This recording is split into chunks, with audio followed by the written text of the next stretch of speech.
کچھ اتنا بے ثبات تھا ہر جلوہ حیات۔ قصہ ہی کچھ یوں ہے کہ قصہ یوں ہے ہی نہیں، سب وہیں کا وہیں کھڑا ہے۔ میں ہی چلتے چلتے آگے چلی گئی، جب پیچھے مڑ کر دیکھا تو جو چھوڑ آئی تھی وہ تو وہیں کھڑا تھا، بس مجھے وہی سب نیا لگ رہا تھا، الگ سا، ادھورا سا۔ کیا کروں، کدھر جاؤں؟ سب کچھ ہر کو برابر کا نہیں ملتا، کچھ کھونا کچھ پانا، کچھ پانا کچھ کھونا، یہی ہے زندگی۔ کوئی کچھ کے پیچھے لگا ہے، کوئی کسی کے پیچھے، اور کوئی تو کسی کے آگے، کوئی دولت کے پیچھے اور دولت کسی سے کوسوں دور۔ ایک ایسی عمر آتی ہے ہر انسان پر کہ وہ جان جاتا ہے کیا ہو رہا ہے، جینا کہاں جا رہا ہے، زندگی کہاں کھڑی ہے اور صحت کہاں۔ یہ تو معلوم نہیں پڑتا کہ سانس کہاں سے آ رہی ہے، کہاں سے جا رہی ہے، ہوا کا منبع کیا ہے، کدھر سے آتی جاتی تار کا سوئی ہے۔ حضرت سلیمان کے تابع تھی، کبھی ادھر کی ہو جاتی تھی کبھی ادھر کی۔ اس کا بٹن کہاں ہے، رب نے ان پر عیاں کیا ہوگا۔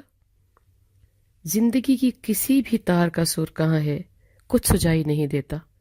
اللہ ہے، اس کا تو ہم کو سہارا ہے، وہی تو ہے۔ سوال اور بھی بہت ہیں، کوئی کہاں سے آتا ہے، کہاں جاتا ہے۔ انسان ہو کے پتھر، چاند اٹکا کھڑا ہے، سورج لٹکا کھڑا ہے، آسمان تنا ہے، زمین بچھی ہے، معلوم ہے قرآن کہتا ہے، اب تو سائنس بھی کہتی ہے، پر میں سائنس کے علاوہ بھی سوچتی ہوں، کہیں متشابہات میں سے بھی شاید۔ کیا کروں، دل اللہ اللہ کرتا ہے، دماغ پھر بھی کبھی کوئی سوال کرتا ہے کبھی کوئی۔ میں دل کا ساتھ نہ ہی دوں تو، دماغ کو بند کر لوں تو کوئی پرسان حال ہی نہیں ہے۔ میں خود سے جھنجھلا بھی جاتی ہوں، زندگی کیا ہے، جینا کن سوالوں کا جواب ہے۔ ایک آزمائش ہے، ایک کہتا ہے سزا، ایک کہتا ہے عیاشی، ایک کہتا ہے عبادت۔ ایسے ہی میں کبھی کسی تجربے سے گزرتی ہوں، کبھی کسی سے۔ ناچ کر بھی دیکھ لیا، نچوا کر بھی، پی کے بھی، بہک کے بھی، بھوک سے سہک کے بھی، دل لگا کے بھی، خوابوں کی نگری بسا کے بھی، دل اٹھا کے بھی، جنگل میں کٹیا بنا لی، کہیں کوئی چین نام کی شے نہیں۔ جتنا دنیا میں گھستے جاؤ، گھسٹتے ہی جاؤ، وہ آگے آگے بھاگتی ہے، تم دم ہلاتے کتے کی طرح پیچھے پیچھے۔ خلقت دھتکارتی جاتی ہے اور تم اور چپکتے جاتے ہو۔ ایک دن صرف دنیا کے ہی ہو جاتے ہو، باقی سب دھندلا دکھتا ہے۔ کپڑے جھاڑ کے اٹھا لو تو جنگل کا رخ کرو، کچھ دن وہاں ڈیرا لگاؤ، درختوں سے باتیں کرو، پتوں کی سرسراہٹ سے دل لگاؤ۔ وہاں شیر چیتے نہ اپنائیں تو گھر یاد آنے لگے، اور یاد آنے لگے کہ تم جنگل کی مخلوق نہیں ہو۔ گرتے پڑتے واپس آؤ تو دنیا ویسی ہی جیسی کہ چھوڑ کے گئی تھی۔ میں بھی کہاں ویسا رہا، وہیں واپس آ کے کھڑا ہوں جہاں رہنا میرے اندر لکھ کر ڈال دیا گیا۔ میں نے ہر سو دیکھا، ہر ڈگر چھانی، بڑے دھکے کھائے، لکھا پڑھا، بابوں کو ملتے ملتے خود بابا ہو گئی، مگر مجھے کچھ نہیں ملا۔ ملنا ہی کیوں تھا؟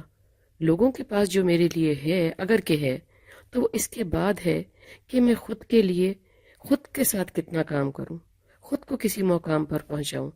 اللہ اسی راستے پر انسان کی مدد کرتا ہے جس کی انسان نے کوشش کی ہو۔